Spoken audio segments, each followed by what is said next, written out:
एका छोट्याशा खेड्यात गणू नावाचा मुलगा आपल्या आईसोबत राहत होता. घरची परिस्थिती खूपच साधी होती. वडील लहानपणीच गेले होते. आई लोकांच्या शेतात काम करून गणूला शिकवत असे. दररोज सकाळी आई त्याला शाळेत पाठवताना एक जुना थोडा वाकलेला डबा द्यायची. त्या डब्यात साधी भाकरी आणि कांदा किंवा कधी थोडी चटणी असायची. गणूला त्या डब्याची लाज वाटायची. त्याच्या मित्राकडे रंगीबेरंगी डबे, पोळी, भाजी, लाडू असायची. तो मुद्दाम कोपऱ्यात बसून जेवायचा. एके दिवशी त्याने रागाने आईला म्हटलं, "आई, मला हा जुना डबा नको देऊ. सगळे हसतात माझ्यावर." आई क्षणभर शांत झाली. तिने काहीच उत्तर दिलं नाही.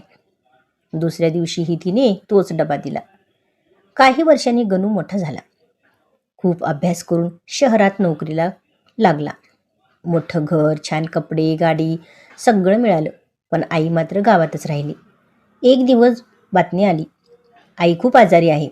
गणू धावत गावात गेला. आई खूप अशक्त झाली होती. घरात नजर फिरवताना त्याला तोच जुना डबा दिसला. आता तो पूर्ण गंजला होता. शेजारच्या काकूनी सांगितलं, "तुझी आई स्वतः भाकरीशिवाय राहायची, पण तुझ्या डब्यात भाजी ठेवायची. तू लाजू नये म्हणून ती स्वतः कमी खायची." गणूच्या हातातून डबा खाली पडला. त्याच्या डोळ्यातून अश्रू वाहू लागले.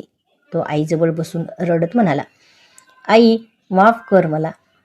तुझं प्रेम तेव्हा कळलंच नाही." आईने हलकसं हसत त्याच्या डोक्यावर हात ठेवला. "आईचं प्रेम डब्यात नसतं रे, ते मनात असतं."